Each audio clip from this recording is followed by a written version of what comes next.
অনেকজন হচ্ছে আয়তক্ষেত্র বর্গক্ষেত্রের হচ্ছে পরিসীমা সূত্র, ক্ষেত্রফলের সূত্র, কর্ণের সূত্র এগুলো জানে না বা এগুলো অ্যাপ্লাই করতে পারে না গণিতে। হয়তো জানে অনেকজন, আবার অ্যাপ্লাই করতে পারে না। অ্যাপ্লাইটা পরে করতে পারবে, আমি আগে বুঝিয়ে দিই। যারা জানে না তাদেরকে আগে বুঝিয়ে দিই, তারপর সবাইকে একসঙ্গে নিয়ে যাবো। আমি আস্তে আস্তে আমি অ্যাকচুয়ালি অনেক ভিডিও ছাড়বো এখানে, ক্লাস 1 থেকে 10 অবধি সব অনেক টাইপের অঙ্ক ছাড়বো, পরে তোমাদের সিলেবাস অঙ্কগুলোও করিয়ে দেবো, চাপ নেই।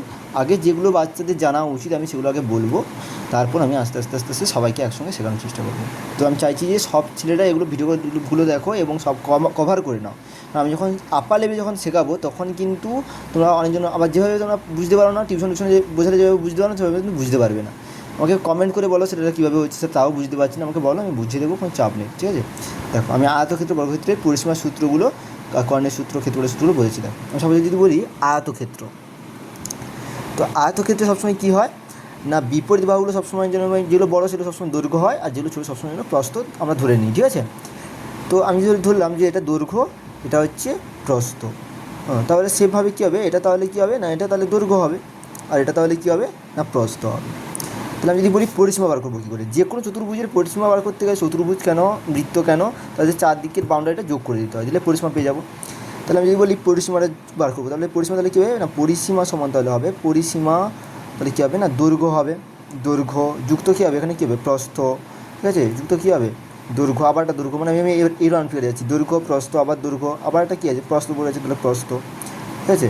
এখানে কী হলো, দেখো দুটো দৈর্ঘ্য আছে, তার মানে কী লিখতে পারি, যে 2 ইন্টু দৈর্ঘ্য, ঠিক আছে, জুড়ে আছে মানে ইন্টু সবসময় জন্য, প্লাস 2 ইন্টু আমি কী লিখতে পারি, প্রস্থ, ঠিক আছে। তাহলে আমি কী 2 কমন নিলে কী হবে, দৈর্ঘ্য যুক্ত কী হবে, দৈর্ঘ্য যুক্ত প্রস্থ হয়ে যাবে। এটা হচ্ছে পরিসীমা সূত্র। আমি যদি বর্গক্ষেত্রের পরিসীমা সূত্র যদি দেখাই, আমি যদি বর্গক্ষেত্রের পরিসীমা সূত্র যদি দেখাই, তাহলে কী হবে, আমি যদি বাহু, এটা একটা বাহু, এটাও তাহলে সেম বাহু দৈর্ঘ্য হবে, বর্গক্ষেত্রের প্রত্যেকটা বাহু সবসময় সমান হয়।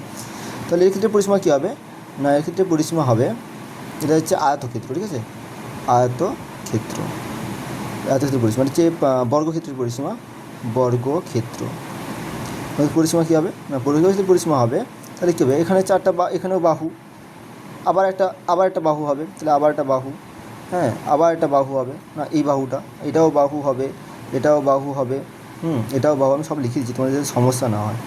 বাহু, আবার একটা বাহু হবে, ঠিক আছে, তাহলে চারটা বাহু হয়ে যাচ্ছে, তাহলে মানে আমি কী করতে পারি, 4 ইন্টু বাহু, এটা হচ্ছে পরিসীমা সূত্র, ঠিক আছে। এবার ক্ষেত্রফলের সূত্র আমি যদি বুঝে দিতে যাই, ক্ষেত্রফল, ঠিক আছে, তাহলে এটা আয়তক্ষেত্রের ক্ষেত্রফল, আমি আয়ত লিখে দিলাম। আয়তক্ষেত্রের ক্ষেত্রফলের সূত্র কী হবে, সবসময় হবে যে কোনো চতুর্ভুজের ক্ষেত্রফল, আয়তক্ষেত্র বর্গক্ষেত্রের ক্ষেত্রে মনে রাখার সুবিধার্থ আর কি, কী করবে না, কোনাকুনি দুটো বাহু গুণ করবে, তাহলে এ কোনাকুনি কী আছে, দৈর্ঘ্য আছে, এখানে কী প্রস্থ, মানে ক্ষেত্রফলের সূত্র কী হবে, দৈর্ঘ্য গুণিতক কী হবে, দৈর্ঘ্য গুণিতক প্রস্থ হবে।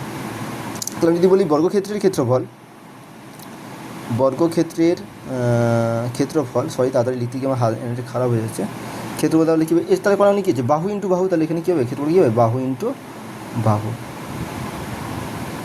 ঠিক আছে।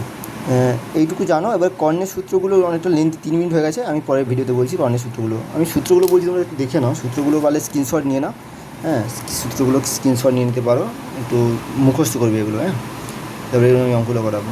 তোমরা একটু প্লিজ সাবস্ক্রাইব করে দিও, লাইক করো, হ্যাঁ, আমি জানি তোমরা করবে না, তোমরা হচ্ছে শুধু দেখি চলে যাও, চিটিংবাজের মতো, আমি জানি। চলো টাটা।